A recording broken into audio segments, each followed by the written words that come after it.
Freshman year in college, late night parties, flirty campus crushes, finally escaping my parents' control. It all sounded like a dream. Until now.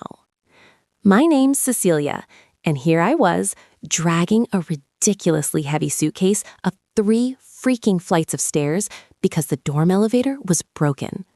I should have been living in some gorgeous luxury apartment downtown, but my parents insisted I experience real-life college. And Mom was all like, "It'll be fun, sweetheart." Well, it wasn't that bad.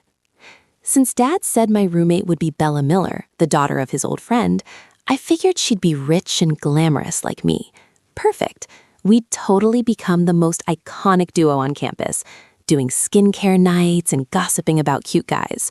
Amazing plan, right? Okay, fine. If I'm going to live in a dorm, I'm going to make it fabulous. So I unpacked like I was filming a makeover show.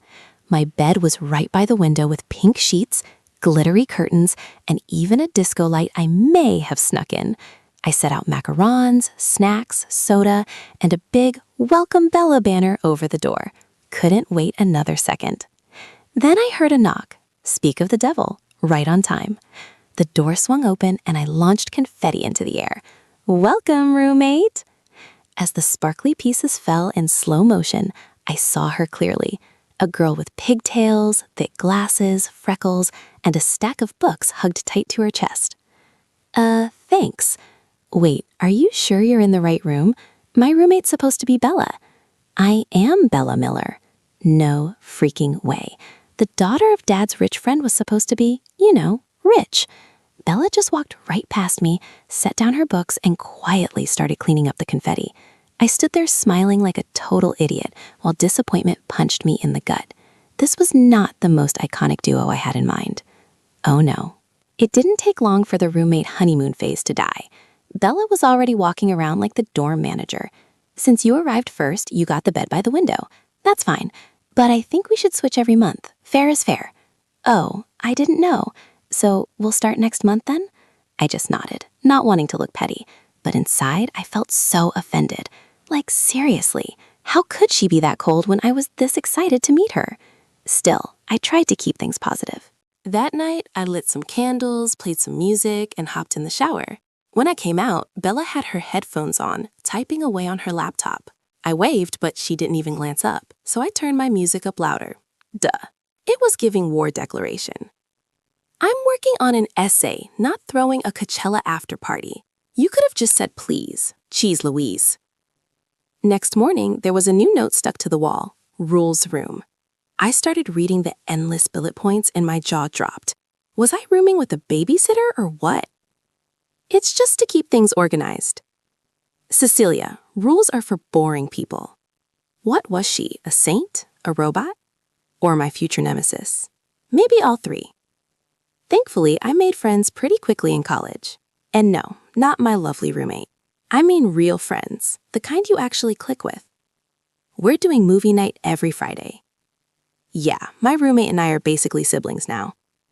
I didn't really have anything fun to say. Well, I think I won the jackpot for the worst roommate ever. Everyone burst out laughing, except me, until they pitched a little plan. "You think this'll work?" "At the very least, it'll make Bella totally lose it." Finally, I got my true college moment. Laughing, dancing, and just vibing at a dorm party. Until Bella showed up. "What is this?" "A party. You made it just in time." "You didn't even ask me." Nobody cared. Someone even pulled her into the crowd to dance, and they tossed her in the air like it was a celebration. Poor girl looked seconds away from crying. She climbed onto her bed and pulled the blanket over her head. A few minutes later, the door burst open again. This time, it was the door manager. Everyone froze. The music died. The lights stopped flashing. I looked at Bella. It had to be her who tattled. We both got called into the dorm office, sitting side by side but pretending the other didn't exist. "Ladies, I understand college freedom, but if this happens again, you'll both be kicked out." "Both?" "Yes, Cecilia, both. You live together. You share the responsibility." Turns out Bella hadn't ratted me out. That made me feel like the worst person alive. I wanted to apologize, but her frosty attitude instantly shut me up. The next morning, Bella actually started a conversation first. "What are you doing?" "Thought there was a storm or something. You never talk to me, so this feels suspicious." "Stop being a kid. If we finish this, we can clear the warning from our record." "Huh?" Dorm co-living challenge. Build teamwork, create trust, learn to cooperate. Yeah, sounded impossible, but also my golden ticket to a clean record, maybe even a room transfer, so I agreed. The dorm manager stood at the door, arms crossed, scanning my glittery princess setup like it was a crime scene. "You'll clean this place together. Get rid of everything unnecessary. Teamwork, ladies." My soul left my body as I looked at all my decorations. Bella helped too, mostly cleaning up the chaos from the party last night. I packed away my fairy lights and sparkly curtains with tears in my eyes. But can I at least keep this? "Disco lights are banned, Cecilia." "It's just a memory, pretty please."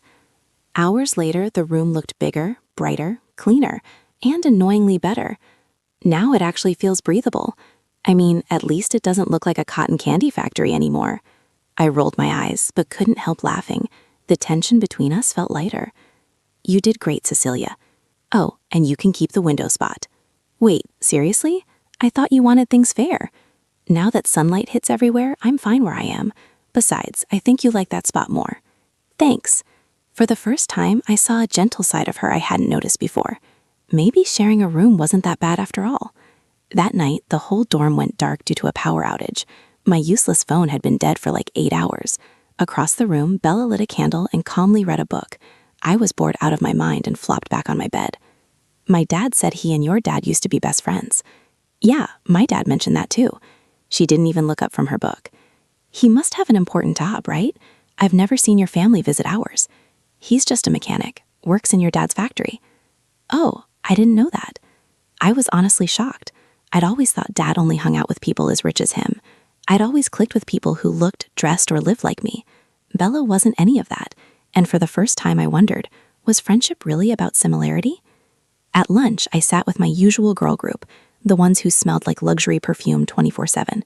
They were chatting, sipping smoothies and milkshakes like they were in some influencer ad. "Your roommate, that quiet one, what's her name again?" "Bella." "Yeah, she looks like she shops at clearance racks." Normally, I'd laugh along, but this time something didn't sit right. "She's actually really nice, and probably smarter than anyone here." The table went silent. I could feel everyone's eyes on me. "Didn't you call her the worst roommate ever?" My jaw clenched, and then I saw Bella standing just a few feet away, her shoulders trembling. I wanted to chase after her, but I didn't. After class, I practiced what I'd say. I even bought her favorite book, the one she had mentioned while we were walking downtown that day. I'm saving up to buy it someday. Maybe this would make things right. But when I opened the door, something felt off. Her bed was empty. Her desk, too. Even the closet was completely empty. Bella, did I hurt her? Did she actually leave because of me? I ran straight to the dorm office, out of breath. "Cecilia, sit down. I just need to know where she is. We found a disco ball in your room. It's banned and caused the power failure. Since your room already had a prior warning, Bella took responsibility, said it was hers. She had to leave the dorm." "No, it wasn't hers, it was mine." "Rules are rules, Cecilia. You live together, you share the consequences." I tried reaching out to Bella, but she was gone. The only thing that came through was a furious text from Dad. Dad was waiting in the living room when I walked in. "Dad, Mr. Miller came by this morning.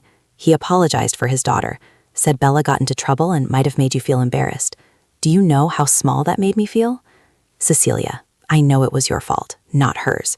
She took the blame for you, and he apologized for what you did. I didn't mean for this to happen. You never mean it.